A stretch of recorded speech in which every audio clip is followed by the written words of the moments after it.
Hey everyone, welcome back to Crypto Cash. Thanks so much for joining me here. Hope you're having a fantastic day. Now look at ICP, double checking a few key factors here. Interesting liquidation sweep here. We swept a majority of this lower level, but there's still plenty left remaining. We'll double check that on our liquidation charts. Also note too, quick congrats to our committee here. Awesome profit. This is what patience pays off, folks. 5x leverage trade, 53% in 12 days for ICP. Okay. Again, Cardano 44 in 16 days, but a lot of our older trades are coming through here. If you exclude near protocol, it was a pretty awesome one over the weekend. But the whole point of me mentioning that is just that these liquidation areas are commonly swept, and it makes perfect sense as to why that happens. It's really normal. Okay, so just try not to overthink it, but generally speaking, when things like this happen, it's looking pretty good. Also too, if you didn't catch my analysis from yesterday, I was mentioning how important it is to hold through here with this coin, because the bounce off that 0.618 fib level or 0.65 was very likely when we were breaking through this descending trend line. We had, again, a lot of liquidation up here between 9 and 950, some of which has been swept. So let's look at the charts here and kind of see where we're at after looking at liquidation. We can see 940 upwards of $10 is somewhat of a heavy concentration there. Okay, so again, we still got some left. Majority of it has been swept, but we can see the newer areas there forming. So again, good stuff there in that sense. The more likelihood the price is going to go further up, just based on all this liquidation upwards of $11. Okay, so a lot of it is still present there. Let's take a look here, of course, at the daily time frame here for ICP and kind of see what's going on. And what we want to recognize is a couple of things here. I'll go ahead and remove this just for the just to kind of keep things a little more organized here for us. And let's take a quick look at the SMAs and recognize that we're above all three SMAs. The 200-day SMA is way above. We don't need to worry about that. That's up in the $10 range. But between now and then, there's a distinct probability we're going to see further upside. Again, we're honoring our ascending trend lines. We're over 50 on the RSI, stochastic swinging up. Money flow index is right there with the RSI. And we can see our trend strength indicators passing that zero line with MACD converging. This is literally 10 out of 10 reasons to not short this coin. All right. Again, I have to emphasize not shorting something instead of saying taking a long, because sometimes taking a long at the top doesn't necessarily make the most sense. However, this coin is definitely looking pretty strong with extra volume last, 8 hours. We can see significant sustainability here in this range. Bitcoin's holding the line too, is doing very well in this range also, which is extremely important, because as we continue to maintain this range, we have more likelihood of the price breaking to the upside based on a bullish rectangle pattern for Bitcoin. And a lot of alts are doing well with Bitcoin dominance coming down. So those are all like contributing factors. Keep in mind one exists because of the other, of course, but it's not like the price of alts is going up because of dominance coming down. That's just the reaction of what happens, but it helps us understand generally with Bitcoin going range bound, Bitcoin dominance coming down, alts are continue to surge. It's looking very good.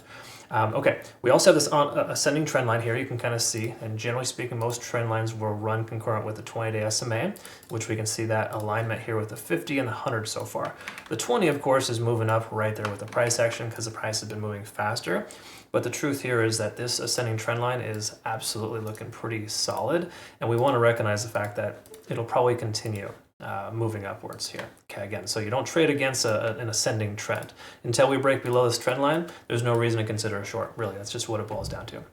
Now keep in mind, I'll update our playout chart here shortly and post that on our Twitter, Telegram, and Discord. But for right now, I don't like updating the fib levels on the macro until the daily candlestick closes, so I'm going to wait for that.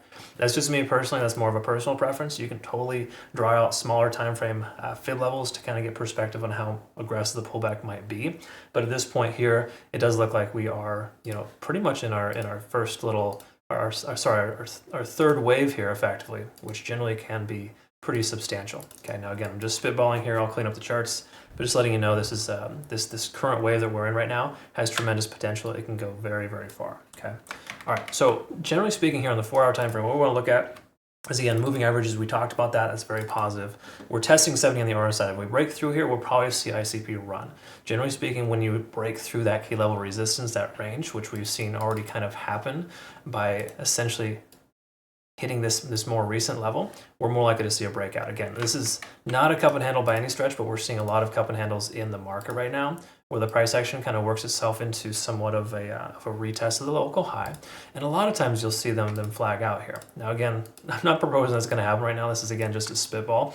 But you can see, generally speaking, if the price were to pull back, it'll bounce off the local support range, which is where we have all this volume. Okay, So generally speaking, if the price does pull back, what I'm trying to get at here isn't that we're going to see a cup and handle. It's more so just the fact that we're going to see a lot of support in the 850 to 880 range. Okay, so a likely pivot point there.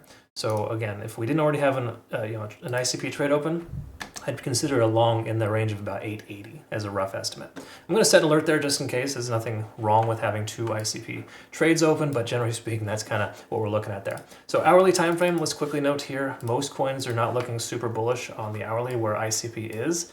So this has more propensity to further increase to the upside than it does to the downside, or to pull back rather. So the best strategy for situations like this is to, if you insist on taking a trade because it does look like it wants to break further up, you would take a small position, just say hypothetically right here, and if the price doesn't pull back, you would average in around the next key level support, which is roughly 880. Okay, that's generally how I like to trade. I wouldn't want to get in right now because we already have some of our current trade open. But generally speaking, that would be a good strategy as a consideration. The reason why, everything here is fully bullish. We got lagging spans, free and clear, conversion lines over the baseline. The cloud is below the price action. There's a lot of reasons why the price should and likely could continue higher. If it does pull back, I don't think we're going to see a monumental pullback. It'll likely be a bounce off this 880 range. Okay, so again, 880 I would say is a pretty solid consideration for a long. And between now and then, I would not recommend shorting just based on the simple fact that this is a bullish trend and you don't short into bullish trends. Unless you're one of those idiots that likes to post online a 100x leverage trade and showing how awesome you are because you got a short at the top and you fail to show everyone how many attempts it took for you to go ahead and get into that position. It's just hilarious to me how some people just literally their whole life is just bragging about their trades. Again, folks, it's not what you do that defines you, it's why you do what you do that defines you, okay? And me personally, I'd much rather grow my portfolio in silence than I would, showing everybody how amazing I am. Again, I'm just a little bit more on the conservative side, but yeah, to each their own. I hope you learned something here today. Either way you look at it, deeply appreciate you watching. We'll look forward to seeing you on the next one. Have a great rest of your day. Take care.